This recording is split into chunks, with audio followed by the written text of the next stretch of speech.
네, 안녕하세요. 저는 오늘 글로벌 성혁명과 페미니즘이라는 제목으로 서밋타임 발표를 맡게 된 김쌤이라고 합니다. 네, 감사합니다. 이거 넘기는 거 해주시는 거죠? 네, 네, 넘겨주세요. 네, 먼저 이 발표를 준비하면서 글로벌 성혁명이라는 책을 보고 준비를 했는데요. 그래서 먼저 그 책에 대한 소개를 하고 그 다음에 이제 페미니즘을 중심으로 살펴보려고 합니다. 네, 우선 책의 저자와 옹긴이를 소개하겠습니다. 이제 책 제목은 글로벌 성혁명이라는 제목이고요. The Global Sexual Revolution입니다. 네, 보시면은 저자는 가브리엘 쿠비라는 분이고요. 1944년에 태어나셨고 사회학자이고 작가입니다. 그리고 1967년 베를린 자유대학에서 공부했고 콘스탄츠 대학에서 석사학위를 따고 20년간 번역 통역가로 일했습니다. 1997년에 카톨릭 개정 후에 영성과 정치적 문제를 다루는 작가 연사로 현재까지 활동하고 있습니다. 네, 그리고 옴기니 정소영 씨에 대해서도 한번 소개해드리면 좋을 것 같아서 가져와 봤는데요.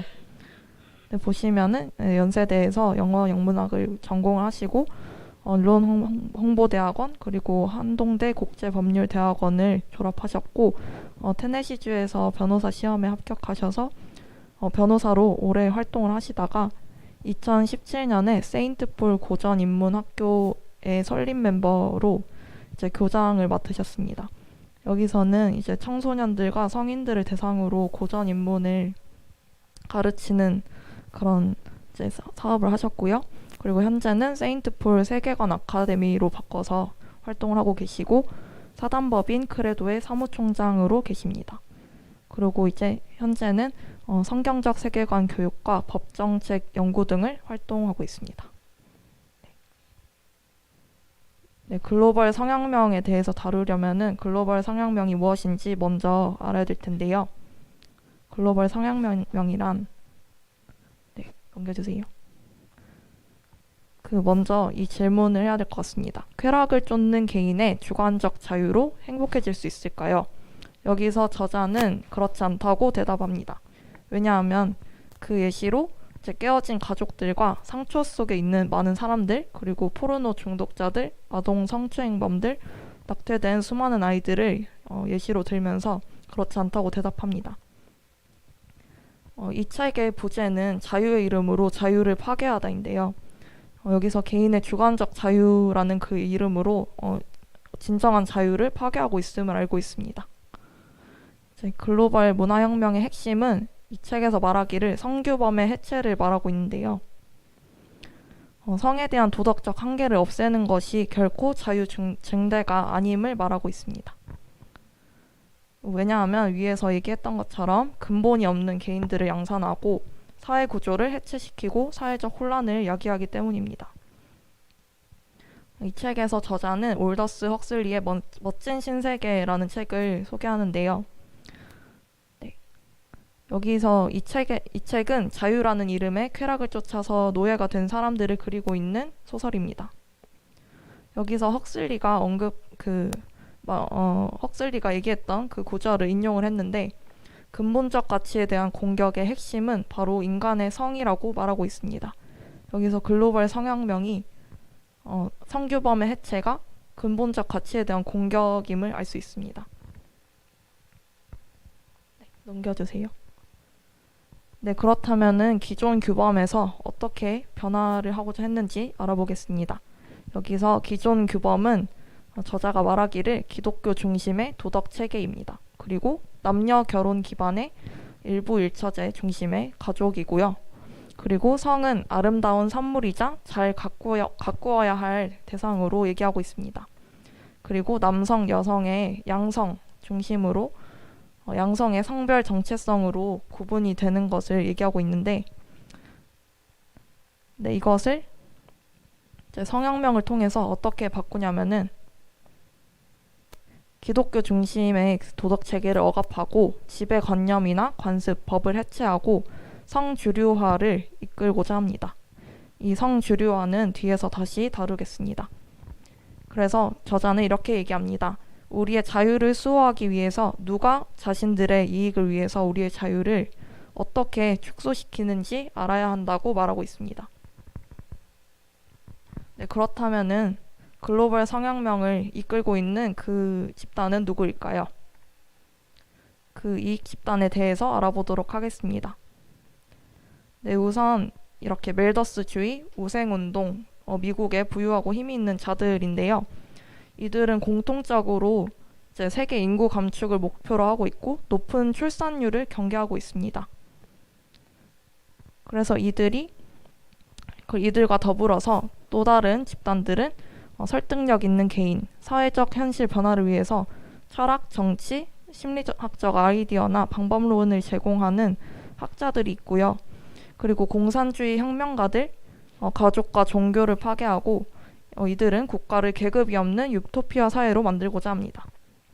그리고 이제 오늘 중심적으로 다룰 페미니스트들인데 이들은 여성이 결혼과 모성의 노예 상태에서 해방을 목표로 해야 한다고 주장하고 있습니다. 그리고 동성애 운동가들, 이들은 강제적 이성애를 철폐해야 된다고 말하고 있습니다. 그래서 이 위에 이제 권력층들은 인구 감축을 목표로 하고 있기 때문에 이 밑에 있는 이 개인들을 지원하게 됩니다.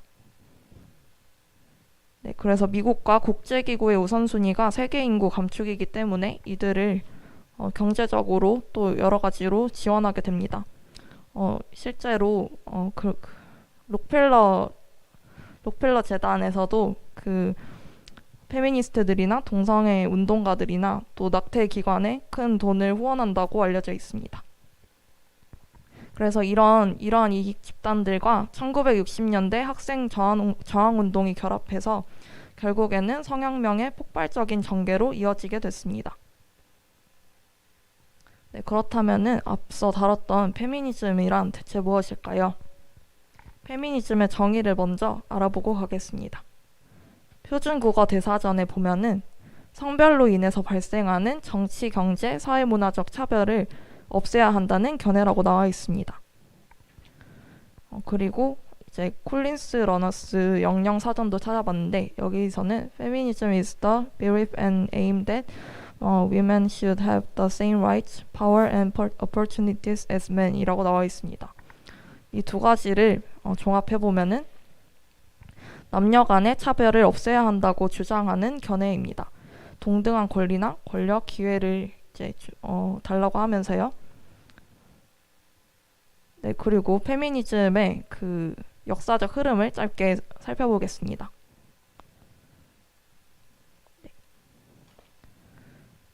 네, 페미니즘의 기원은 프랑스 혁명 때로 거슬러 올라갑니다.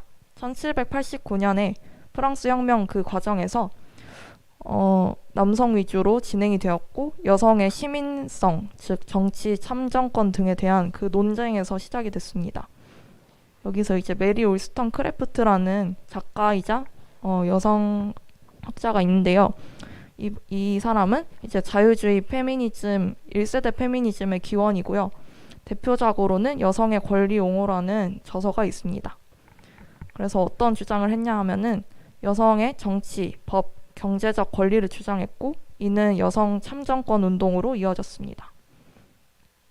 그래서 이것을 이어받은 것이 1세대 페미니즘입니다. 1세대 페미니즘은 자유주의 페미니즘으로 1920년대까지 활성화됐고 이후에 그 2세대 페미니즘은 급진주의 페미니즘으로 1960년대부터 활성화됐습니다. 대표적인 인물로 시몬느 드 보바르가 있고요. 이 사람의 사상을 중심으로 전개됐습니다. 그리고 3세대 페미니즘은 포스트 모던 페미니즘으로 2세대 페미니즘을 비판하면서 평등이 아닌 차이를 주목했습니다. 네, 그러면은 이 페미니즘이 어떻게 글로벌 성혁명의 도구로 쓰였을까요? 먼저 이제 앞서 설명드렸던 1세대 페미니즘을 다시 짚고 넘어가겠습니다. 이들은 자유주의 페미니즘으로서 여성 참정권 운동으로 중심으로 전개가 됐는데 교육받은 중산층의 여성들의 평등권을 요구하면서 이들이 기독 여성 연맹을 만들어서 어머니와 가족에 대한 보호를 목적으로 시작됐습니다. 그래서 정치권, 교육권, 더 나은 사회적 조건 등을 요구했고 현재 대부분의 서구권 국가에서 이러한 권리들이 획득된 것으로 파악되고 있습니다.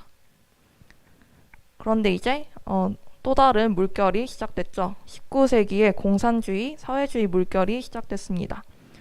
그로 인해서 이제 마르크스와 엥겔스의 주장에 따라 가족제도의 폐지, 남녀 고용평등, 국가주도의 집단 보육 등을 주장하게 됐고요. 이와 더불어서 2세대 페미니즘이 나타났습니다. 급진주의 페미니즘인데요. 1960년대부터 시작됐습니다. 네, 이 2세대 페미니즘의 중심 사상가가 바로 시몬느 드 보바르인데요. 1759년부터 1797년에 이렇게 살다 간 분인데 이분의 배경을 잠깐 설명을 드리자면은 이 당시 많은 사람들처럼 카톨릭 배경에서 성장을 했지만 파리에서 보헤미안 라이프 스타일에 매료가 됐고 또 사르트르와 계약 결혼을 하는 그런 자유연애의 시초를 보여주기도 합니다. 그래서 이분의 대표작은 제2의 성이라는 책인데요. 여자는 태어나는 것이 아니라 만들어지는 것이다 라고 한 말이 엄청난 파장을 일으켰습니다. 네. 넘겨주세요. 네, 그러면은 주장을 한번 살펴보겠습니다. 여기서 보바르는 가부장제와 여성적 정체성, 즉 모성의 노예 상태에서 이러한 상태를 해체시킬 것을 얘기하고 있습니다. 그래서 성에서 해방되어야 된다고 말합니다. 그를 위해서 피임과 낙태는 필수라고 주장합니다. 그래서 남성과 동등한 특권을 가진 평등 시민으로 대우받게끔 해달라고 주장을 하는데 네, 근데 여기 뒤에는 숨겨진 목적이 있습니다. 네, 우선 결혼과 가족, 아이들을 적대시하고 있고요. 모성으로서의 여성의 반기를 들고 있습니다. 그래서 이제 이 부분이 중요한데 양성체제와 이성애적 성의 해체를 요구하고 있습니다. 이러한 요구는 레즈비언들의 그런 이익과 맞닿기 때문에 페미니즘과 레즈비언들은 상당히 밀접한 관계가 있다고 볼 수 있죠. 그래서 생물학적 성인 남성과 여성의 그 성에서 벗어나서 유동적이고 변화 가능한 성인 젠더의 개념을 제시하게 됐습니다. 그래서 아까 이제 목사님이 얘기하셨었는데 젠더 메인스트리밍이라는 성주류화라는 그 흐름이 시작됐고요. 이것이 바로 이제 성을 남성과 여성이 아닌 자신이 선택 가능하고 변화할 수 있는 그런 것으로 만드는 흐름이 시작됐습니다. 그래서 이 성주류화는 결국 초반에 얘기 드렸던 글로벌 문화혁명의 핵심인 성규범의 해체로 이어지게 됩니다. 네, 오늘날 현장의 모습은 어떨까요? 인터넷 기사를 한번 살펴봤는데 2023년 2월 21일 얼마 전에 법원 판결이 났습니다. 동성 결합 상대방도 건강보험 피부양자로 인정한다는 기사가 났습니다. 그리고 이제 최근에 이화여대 여성학과는 설립 40주년을 맞이했고요. 네, 그리고 진보당 인권위원회에서는 어린 페미니스트들을 키우는 페미니스트 페스타 행사를 가졌습니다. 네, 제가 실제로 재학 중인 학교는 미션스쿨이자 여대인데요. 미션스쿨의 모습보다는 여대에 포커스가 맞춰진 그런 현장의 모습을 알려드리고자 잠깐 가져왔습니다. 네, 제가 2021학년도 1학기에 들었던 기독교 관련 필수 교양 과목이었는데요. 그 교양 과목의 강의 목차 일부를 소개해드리고자 가져왔습니다. 보시면은 중세교회 여성 만들기, 여성 혐오와 성녀, 한국 여성에게 기독교는 어떤 의미였을까 이런 식으로 이제 기독교 그리스도의 복음이 아닌 섞인 복음 그리고 이제 여성학 중심으로 변질된 복음을 전달하고자 하는 모습을 볼 수 있고 그리고 이번 학기에 개설된 여성학 강의 목록을 보시면은 이렇게 다양하게 있습니다. 그리고 이제 강의를 듣기 전에 강의평을 한 번씩 보게 되는데 하나같이 하는 얘기가 이제 집단적으로 하는 얘기가 우리 학교에 왔으면 한 번쯤 여성학 강의를 꼭 듣는 것을 추천한다고 얘기하는 것이 선배들의 그런 관례적인 말이고요. 그리고 학교 온라인 커뮤니티 내에서는 이성연애와 그 코르셋 전시 금지라는 그런 조항을 내걸고 있고 동성연애를 권장하는 분위기가 조성되어 있습니다. 그래서 이거를 종합해 보면은 결국 다가온 영적 후유증 시대라는 것을 알 수 있습니다. 네, 그래서 우리가 어떤 부분을 알아야 할까 좀 생각을 해봤는데, 네, 지난주 그 메시지에서 제1, 2, 3 RUTC 운동의 응답 25가 뭐냐 이 얘기를 하셨잖아요. 그래서 그거와 더불어서 한번 생각을 해봤습니다. 이제 얘기하셨던 것처럼 제1, 2, 3 RUTC 운동은 모으는 운동, 또 파송하는 운동, 또 오늘의 우리가 해야 될 것은 숨은 운동, 치유와 서밋 운동입니다. 네, 그래서 제22차 세계선교대회 선교사 합숙훈련 선교 특강 녹취록을 보게 됐는데 그 녹취록에서 치유학교를 통해서 영적 치유를 해야 되고 서밋 학교를 통해서 영적 서밋을 키워야 되고 새 이념 학교를 통해서 마음, 생각, 영혼을 치유해야 한다고 말하고 있습니다. 네, 결국에는 다가온 영적 후유증 시대를 치유할 자들을 세워야 되는 것입니다. 그리고 이 운동을 지속해야겠죠. 그래서 치유 서밋의 증인으로 하나님께서 인도하시는 것을 확인하면서 다가온 영적 후유증 시대를 치유할 영성과 전문성을 준비해서 또 복음 운동을 지속할 후대들을 남기고 세우는 것이 우리의 해야 할 사명입니다. 네, 들어주셔서 감사합니다. 후대가 복음 안에서 올바른 세계관을 회복하고 전달할 빛의 망대로 서도록 기도합시다. 감사합니다.